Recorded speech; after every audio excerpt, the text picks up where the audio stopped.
Hello, everybody, and welcome into this evening edition of One Nation Weather. Unfortunately, after a severe tornado rolled through portions of Mississippi last week, producing a death toll 20 plus and other deaths as well that made it 25 plus in that similar area, we are looking at another severe risk this evening that has increased to the level 5 out of 5, the highest you can go, in multiple zones.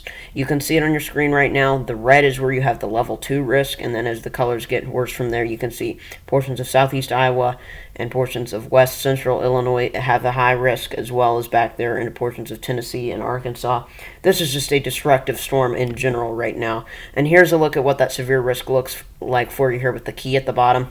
Spotty severe storms stretch all the way over as far as western North Carolina, go all the way back into portions of Minnesota, and then as far south and west as Texas. And matter of fact, I measured the tornado watch on my Radar Omega app.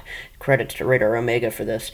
It's about 1,000 miles from one end of this tornado watch system to the other. These are individual tornado watches, sure, in terms of their timing, but the whole chain of tornado watches stretches about 1,000 miles from end to end.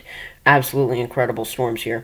That level 4 risk is what you see in the red, and remember, this is what I was showing you was confined to where the pink is now yesterday.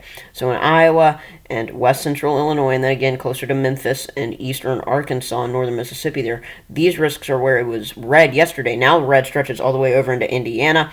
The red stretches through portions of Kentucky to connect it, southern Illinois getting in on this, as well as in parts of Iowa where this is actually going to transition over to snow at the back end of the event, and in the Great Lakes region as well, seeing a threat. So here are some pictures I got on my Radar Omega app on my phone.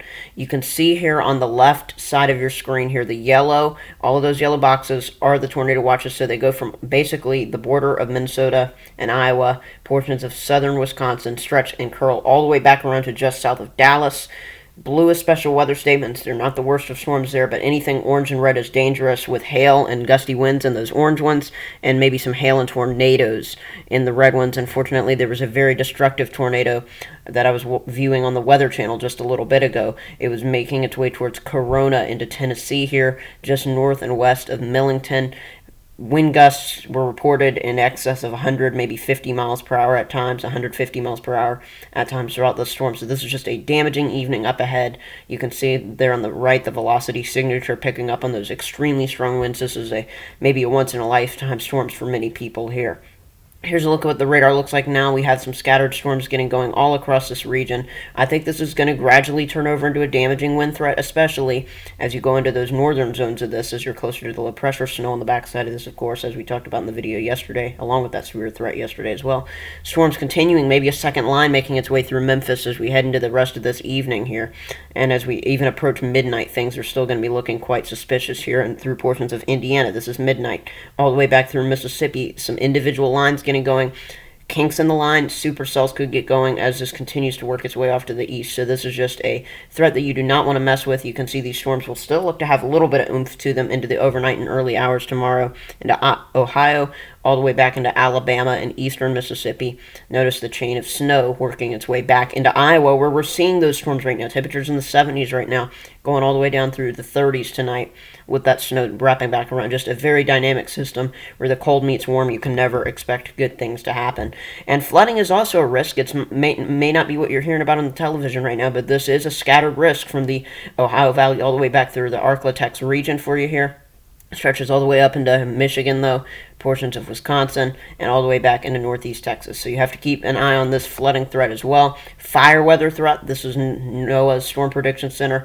It is not an extreme threat, but it is a critical threat, something that you cannot ignore. There are wind advisories and severe wind alerts as we go with this storm. I saw that earlier on television with the Weather Channel. There is just so much going on right now.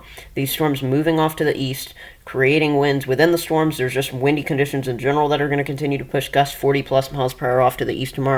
And of course, these gusts right now that are in the Four Corners region and eastward from there, really eastward from there, into portions of Texas, portions of the panhandle of Oklahoma, portions of Kansas, New Mexico, places in Colorado as well, just getting in on this fire weather threat. And then tomorrow, the severe weather threat does shift east. It lowers, but it's still scattered severe storms. That is severe storms, right? This goes from Maine all the way back into portions of Pennsylvania, New Jersey, Delaware, getting in on this. A marginal risk stretches all the way along the east coast with that spotty scattered scattered thunderstorms for you there. And then the scattered severe weather risk is down in southern Georgia for you there for the day tomorrow and into tomorrow evening. Here's a look at the radar for the northeast threat tomorrow. You could see a damaging wind line looks to be developing by about 5 p.m. through central New York. Maybe places like Watertown getting in on this tomorrow, Syracuse, as well stretching through portions of central PA. So it's going to be another damaging wind event for some places that do not need it, and some isolated tornadoes cannot be ruled out no matter where you are. So this is an update for you here on your Friday, March 31st evening. Please stay safe out there, I beg you, and just pray for those who have been impacted by these storms. Here's the credits, and I hope everybody has a safe night.